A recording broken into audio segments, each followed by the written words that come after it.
Artículo 11. De las 9 clases de terrenos. Sun Tzu dice: hay 9 clases de lugares que pueden ser ventajosos o perjudiciales para uno u otro ejército. Primero, lugares de división o de dispersión. Segundo, lugares ligeros. Tercero, lugares que pueden ser disputados. Cuarto, lugares de reunión. Quinto, lugares llenos y llanos. Sexto, lugares con varias salidas. Séptimo, lugares graves e importantes. Octavo, lugares arruinados o destruidos. Y noveno, lugares de muerte. 1. Llamo lugares de división o de dispersión a los que están cerca de las fronteras en nuestras posesiones. Unas tropas que permanecen largo tiempo sin necesidad en las proximidades de sus hogares están compuestas por hombres que tienen más deseos de perpetuar su raza que de exponerse a la muerte. A la primera noticia de la aproximación de los enemigos o de alguna batalla inminente, el general no sabrá qué partido tomar ni a qué decidirse cuando vea ese gran aparato militar disiparse y desvanecerse como una nube empujada por el viento. 2. Llamo lugares ligeros o de ligereza a los que están cerca de las fronteras pero penetran por una brecha en las tierras de los enemigos. Esta clase de lugares no tiene nada que pueda dar estabilidad. Se puede mirar sin cesar hacia atrás y, como el regreso es demasiado fácil, hace nacer el deseo de emprenderlo a la primera ocasión. La inconstancia y el capricho encuentran infaliblemente de qué contentarse. 3. Los lugares que son convenientes para los dos ejércitos, en los que el enemigo puede tener ventajas igual que nosotros, en los que se puede establecer un campamento cuya posición, independientemente de su utilidad propia, puede perjudicar al partido opuesto y obstaculizarle algunos proyectos, esta clase de lugares pueden ser disputados e incluso deben serlo. Son terrenos clave. 4. Por lugares de reunión entiendo aquellos a los que casi no podemos dejar de acudir y a los que el enemigo tampoco puede dejar de acudir. Aquellos, también, en los que el enemigo, tan al alcance de sus fronteras como tú de las tuyas, podría, igual que tú, retirarse en lugar seguro en caso de desgracia o seguir explotando su buena fortuna si de entrada tuviera éxito. Son lugares que permiten entrar en comunicación con el ejército enemigo, así como con las zonas de repliegue. 5. Los lugares que denomino simplemente llenos y llanos son los que, por su configuración y sus dimensiones, permiten ser utilizados por ambos ejércitos, pero que, al encontrarse en lo más profundo del territorio enemigo, no deben incitarte a librar batalla, a menos que la necesidad te obligue a ello o que te fuerce a hacerlo el enemigo, que no te dejaría ningún medio para poder evitarlo. 6. Los lugares con varias salidas, de los que quiero hablar aquí, son, en particular, los que permiten la unión entre los diferentes estados que lo rodean.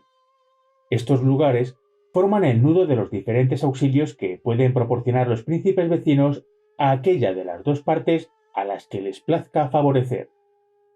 7. Los lugares que califico de graves e importantes son los que, situados en los estados enemigos, presentan por todos lados ciudades, fortalezas, montañas, desfiladeros, aguas, puentes que hay que cruzar, tierras áridas que hay que atravesar o cualquier otra cosa de esta naturaleza. 8.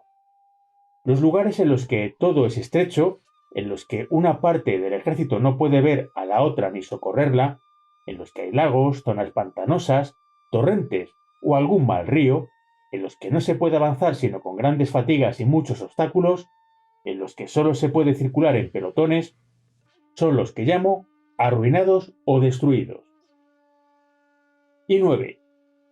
Finalmente, por lugares de muerte entiendo todos aquellos en los que uno se encuentra reducido de tal modo que, sea cual sea el partido que tome, siempre está en peligro. Lugares en los que, si se combate, se corre evidentemente el riesgo de ser derrotado, en los que, si se permanece tranquilo, se está a punto de morir de hambre, de miseria o de enfermedad. Lugares, en una palabra, en los que no es posible quedarse y en los que no se puede sobrevivir sino con muchas dificultades y combatiendo con el arrojo de la desesperación. Estas son las 9 clases de terrenos de las que quería hablarte. Aprende a conocerlas para desconfiar o para sacar partido de ellas. Cuando te encuentres todavía en lugares de división, contén a tus tropas, pero sobre todo, no libres nunca una batalla, por favorables que las circunstancias puedan parecerte. La vista de su país y la facilidad del regreso darían lugar a muchas cobardías. Pronto los campos estarían cubiertos de desertores. Si te encuentras en lugares ligeros, no establezcas allí tu campamento.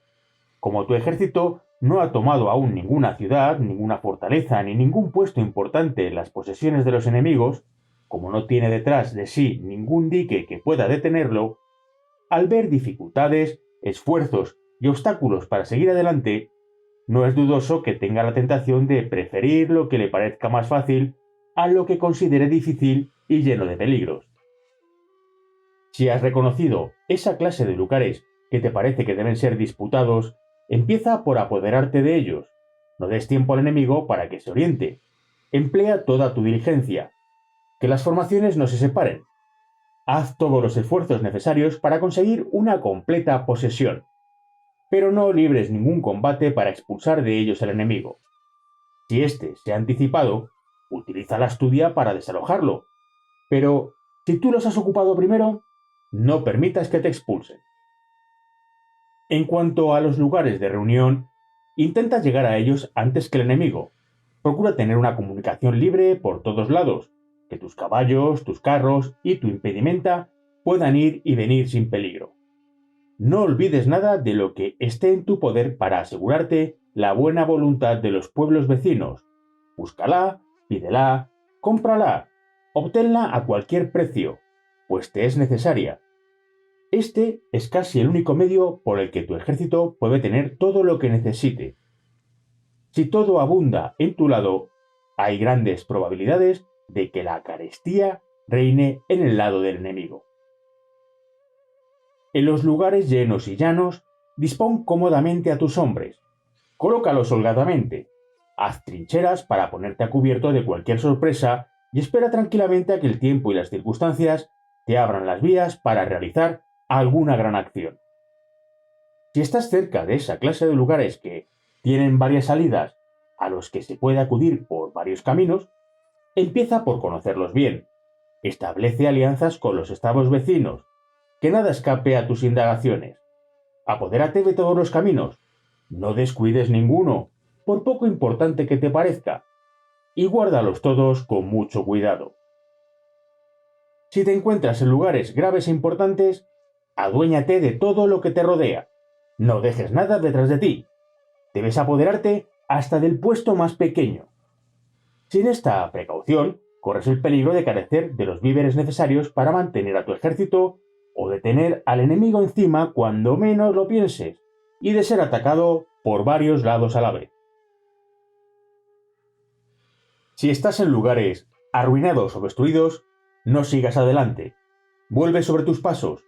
Huye lo más rápidamente que te sea posible. Si estás en lugares de muerte, no vaciles en combatir. Ve derecho hacia el enemigo. Cuanto antes, mejor.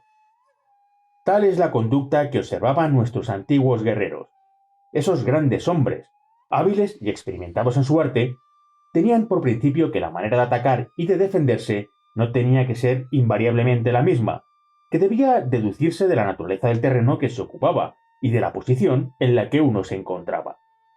Decían también que la cabeza y la cola de un ejército no debían dirigirse de la misma manera, que había que combatir en la cabeza y hundir la cola, que la multitud y el número pequeño no podían estar de acuerdo mucho tiempo, que los fuertes y los débiles, cuando estaban juntos, no tardaban mucho en desunirse, que los altos y los bajos no podían ser igualmente útiles, que las tropas estrechamente unidas podían dividirse fácilmente, pero que las que se dividían una vez volvían a reunirse con mucha dificultad.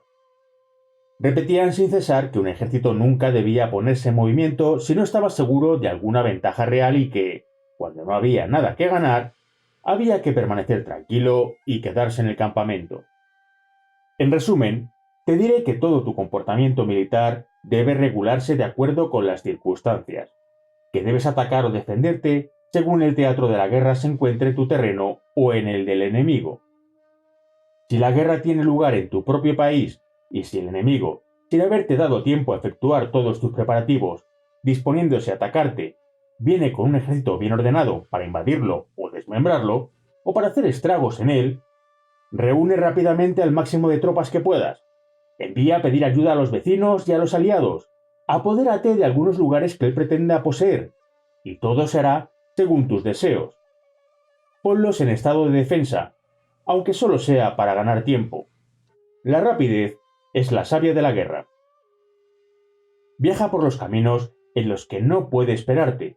Dedica un par de tus cuidados a impedir que el ejército enemigo pueda recibir víveres, córtale todos los caminos, o al menos haz que no pueda encontrar ninguno sin emboscadas, o sin que se vea obligado a tomarlos a viva fuerza. Los campesinos pueden serte de gran ayuda en esto y servirte mejor que tus propias tropas. Hazles entender tan solo que deben impedir que unos injustos ladrones vengan a apoderarse de todas sus posesiones y les quiten a sus padres, madres, mujeres e hijos. No te mantengas solo a la defensiva. Envía guerrilleros a robarles los convoyes, hostiga, fatiga, ataca ora por un lado, ora por el otro. Fuerza a tu injusto agresor a arrepentirse de su temeridad. Oblígalo a volver sobre sus pasos, llevándose por todo botín la vergüenza de haber fracasado. Si haces la guerra en el país enemigo, no dividas tus tropas sino muy raramente. O, mejor todavía, no las dividas nunca.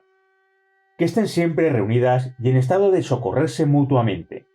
Procura que siempre estén en lugares fértiles y abundantes. Si llegaran a sufrir hambre, la miseria y las enfermedades causarían pronto más estragos en ellas que los que podría ocasionar el hierro del enemigo en varios años. Trata de procurarte pacíficamente toda la ayuda que necesites. No emplees la fuerza más que cuando las demás vías hayan sido inútiles. Procura que los habitantes de las aldeas y del campo encuentren su interés en acudir por sí mismos a ofrecerte sus productos. Pero, lo repito, que tus tropas no se dividan nunca. Siendo igual todo el resto, uno es el doble de fuerte cuando combate en su propio terreno. Si combates en territorio enemigo, ten en cuenta esta máxima, sobre todo si te has introducido bastante en sus estados. Conduce entonces tu ejército entero. Realiza todas tus operaciones militares en el mayor secreto. Quiero decir que hay que impedir que nadie pueda penetrar tus designios. Basta con que se sepa lo que quieres hacer cuando llegue el momento de ejecutarlo. Puede ocurrir que a veces quedes reducido a no saber a dónde ir, ni de qué lado volverte. En este caso, no precipites nada. Espéralo todo del tiempo y de las circunstancias. Mantente inquebrantable en el lugar donde estás. Puede ocurrir también que te encuentres luchando en un momento inoportuno. Guárdate mucho de huir, pues la huida sería tu perdición. Perece antes que retroceder. Al menos, perecerás gloriosamente. Mientras tanto, muestra aplomo. Tu ejército, acostumbrado a ignorar tus designios, ignorará igualmente el peligro que lo amenaza.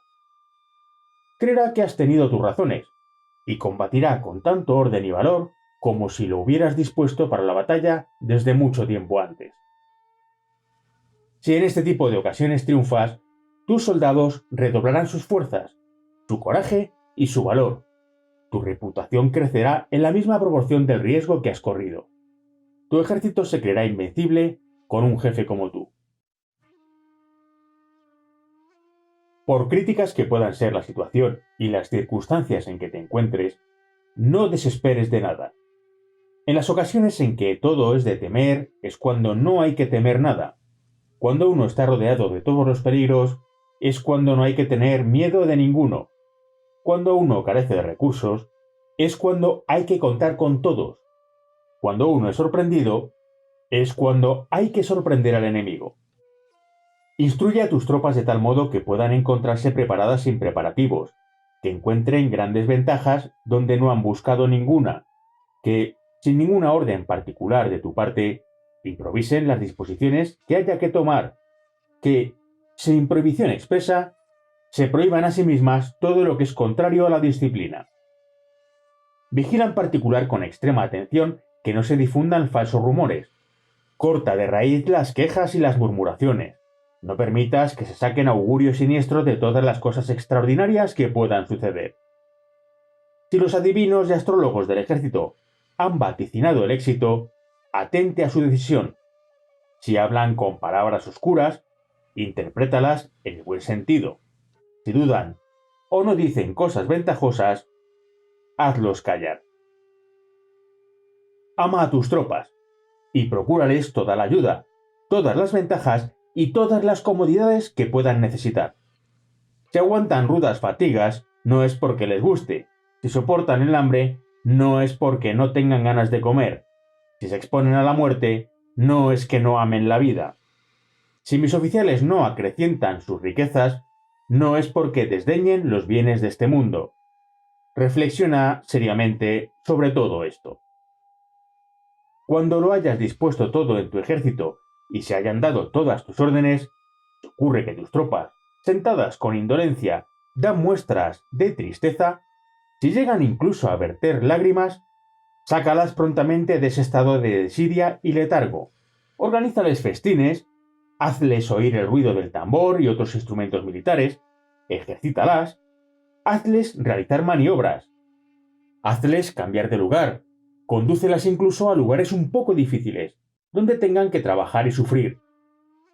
Imita el comportamiento de Techuan Techu y Chao Kuei.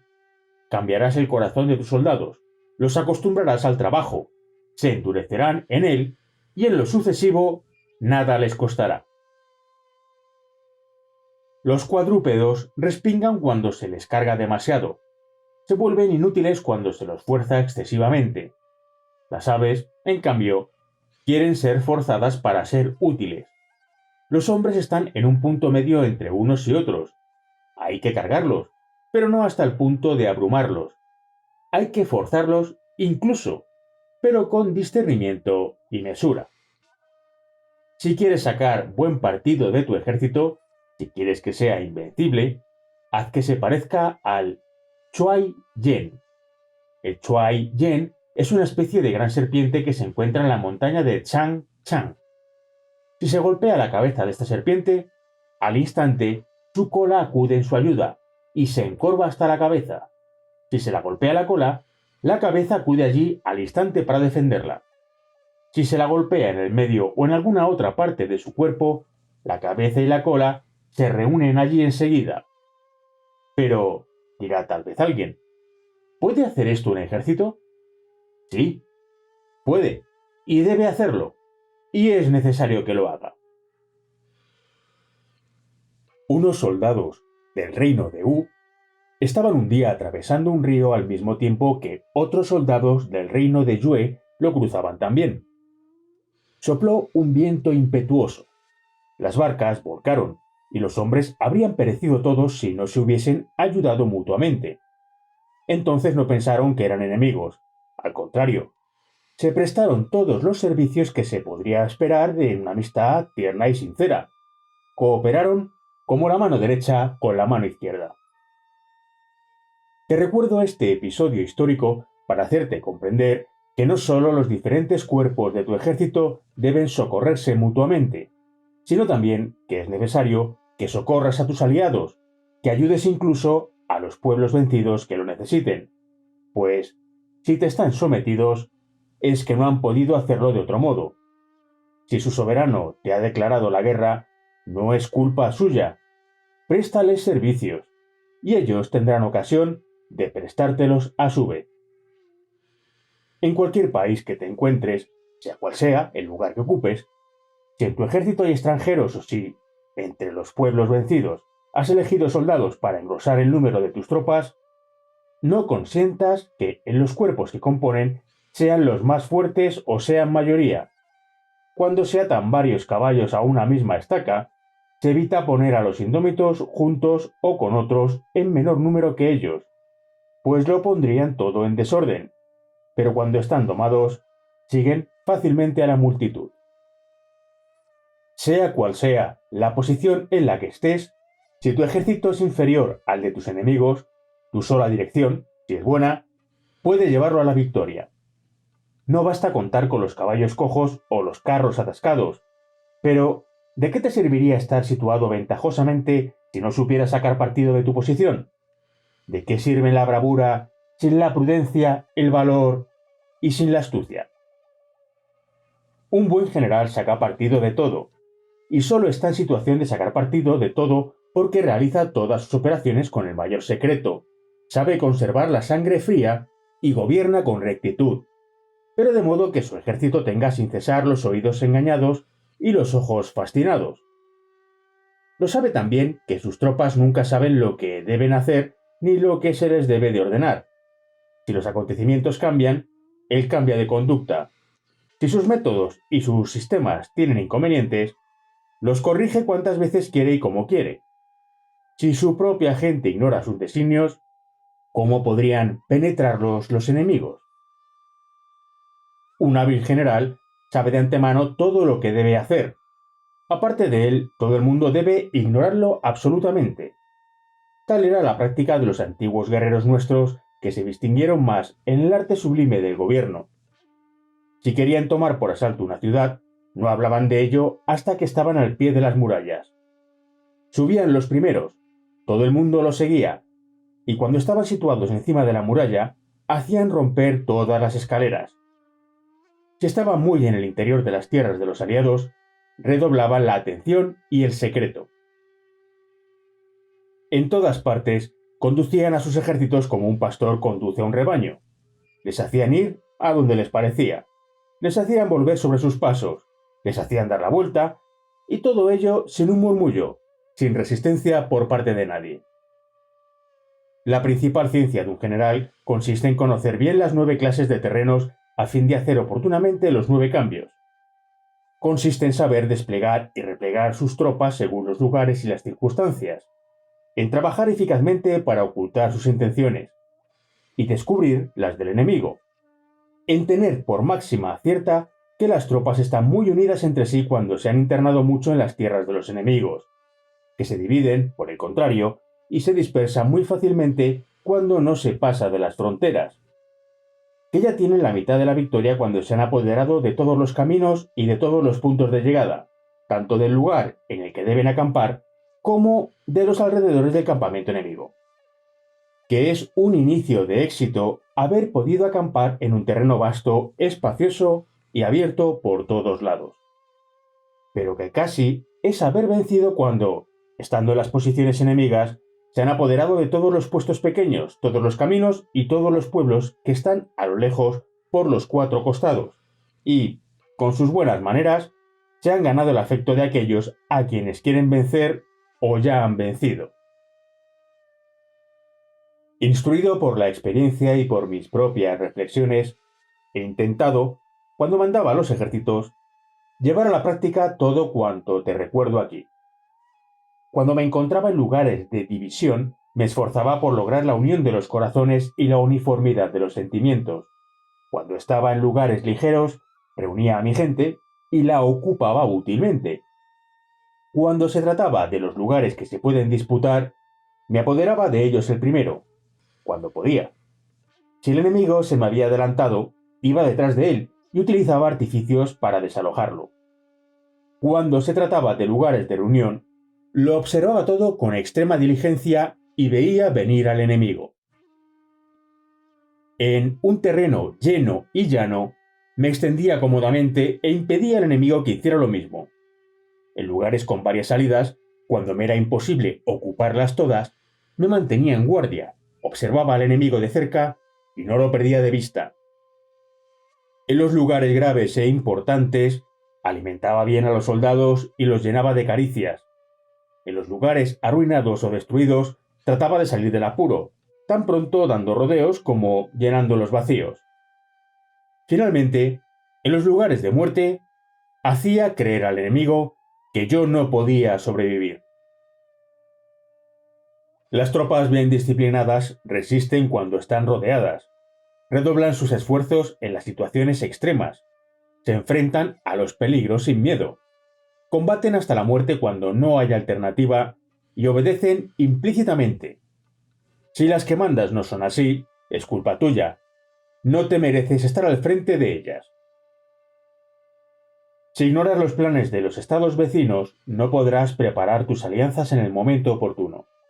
Si no conoces el número de los enemigos contra los cuales debes combatir, si no conoces sus puntos fuertes y débiles, nunca harás los preparativos ni las disposiciones necesarias para dirigir tu ejército. No mereces mandar. Si ignoras dónde hay montañas y colinas, lugares secos o húmedos, lugares escarpados o llenos de desfiladeros, lugares pantanosos o llenos de peligros, no podrás dar las órdenes adecuadas, no podrás conducir a tu ejército. Eres indigno de mandar. Si no conoces todos los caminos, si no te preocupas de conseguir guías seguros y fieles que te conduzcan por las rutas que desconoces, no llegarás al término que te propones y serás víctima de tus enemigos. No mereces mandar. Cuando un grande hegemónico ataca a un estado poderoso, procura que al enemigo le sea imposible concentrarse, intimida al enemigo e impide que sus aliados se le unan. De ello se sigue que el grande hegemónico no combate contra combinaciones poderosas de estados y no alimenta el poder de otros estados.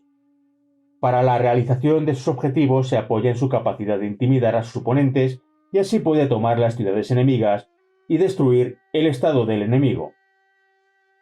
Si no sabes combinar 4 o 5 a la vez, tus tropas no podrán compararse con las de los vasallos y los feudatarios. Cuando los vasallos y los feudatarios tenían que hacer la guerra contra algún gran príncipe, se unían, trataban de alterar todo el universo, ponían en su partido el mayor número de gente posible.